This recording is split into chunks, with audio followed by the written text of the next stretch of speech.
Good day, class. Welcome to today's chemistry class.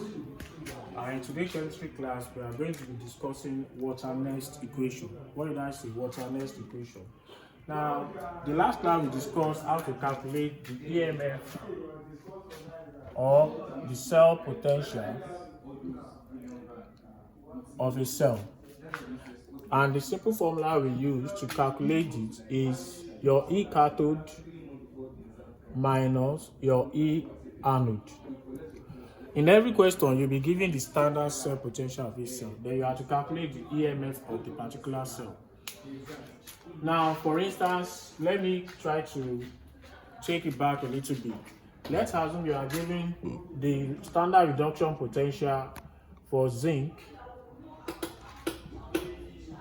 is given as plus 0.76 volts, and reduction potential for copper, you don't need to cramp this. Every question will always give you this value.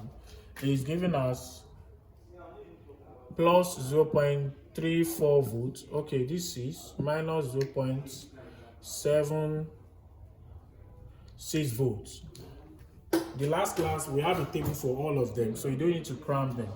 Now, to calculate the EMF or the standard cell potential of the cell, we have that our E cell potential is given as E cathode.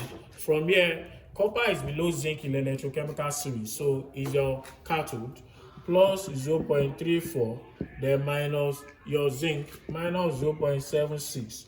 So that will be plus 0.34 plus 0.76. Therefore, that's plus 1.10 volts, our standard cell potential or the electromotive force. Once your value is positive, it means the cell is going to produce energy. Now, this one we calculated is basically for standard conditions. What did I call it? Standard conditions. That when the concentration is as standard. But what if they change the concentration of the anode and the cathode? In this case, you will need to calculate a cell potential for them, and that is why we need an equation that is called water-Nernst equation. So water-Nernst equation simply is given by the E is equal to E standard, that is, you first calculate the standard cell potential minus 2.303 RT over NF log of K. Now this one, we've treated it in the last class. D is how to calculate it. Then your R is your gas constant, 8.314. Then your T is the temperature, 25 degrees Celsius. If you convert it to Kelvin, that's 298 Kelvin. Of course, everybody should know how to convert, plus 273, and you are going to get 298 Kelvin. Then your Faraday's constant is 96500. Yn is the number of electron exchange. Number of electron exchange in the reaction. Therefore, we can try to break this equation down a little bit by saying our E is equals to E cell, E standard is minus 2.303 times your gas constant, 8.314, times your temperature, 298, then over your N is, leave it, then your Faraday is times 96500. Our E cell minus, if you calculate everything here, let's calculate it together. So we have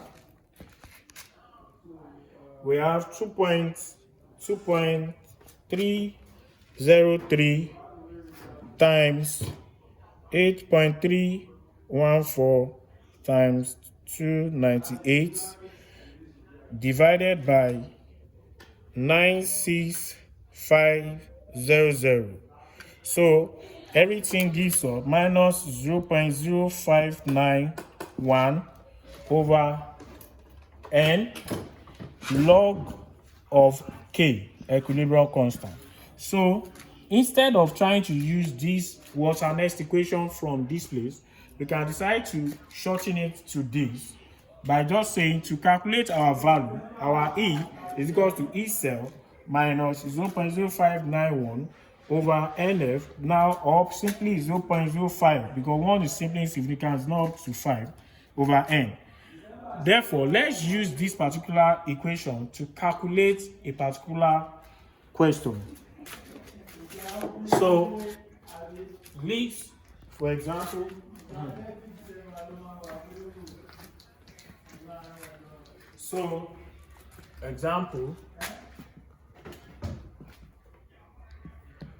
said calculate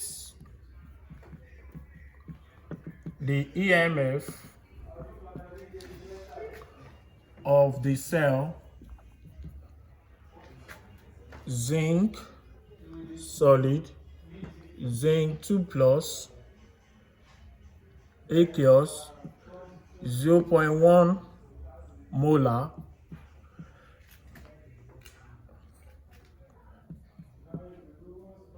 nickel 2 plus,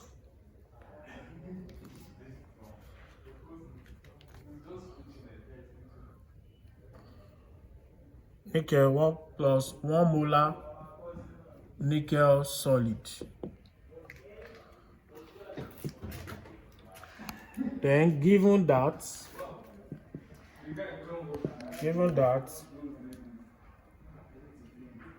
zinc 2 plus,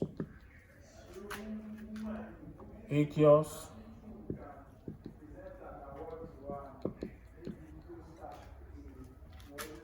nickel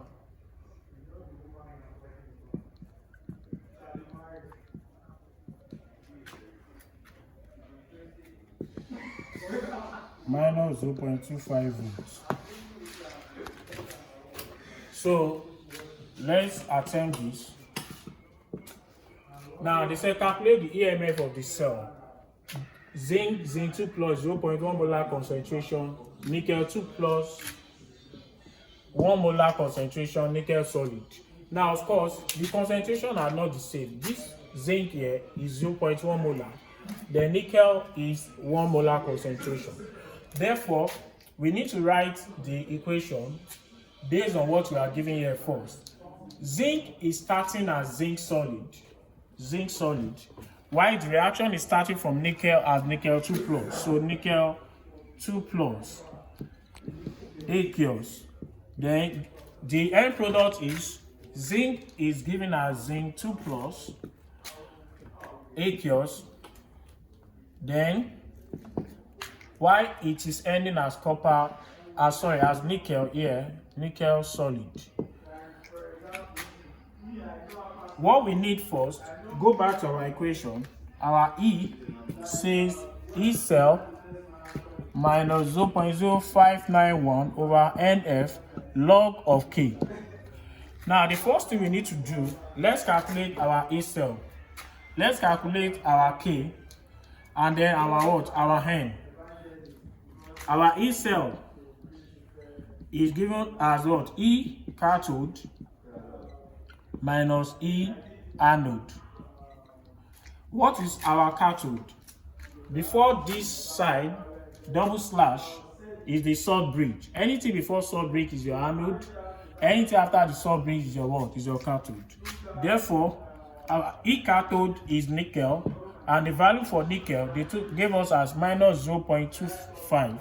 So nickel minus 0.25, then minus, then our E anode is what? Is zinc, minus by minus 0.76. Our E cell, that minus 0.25 minus times minus give us plus 0.76. Our E cell. So minus this plus this will give us plus, then this will give us 1, 7 minus this will give us 5, 0.51 volts. We've calculated our E standard cell potential for the reaction zinc and what? And nickel. Now the next thing we need to calculate is our K, equilibrium constant. K, equilibrium constant. To calculate equilibrium constant, we go to the product. The product is zinc 2 plus, then nickel solid over our reactant zinc solid, then plus nickel 2 plus aqueous.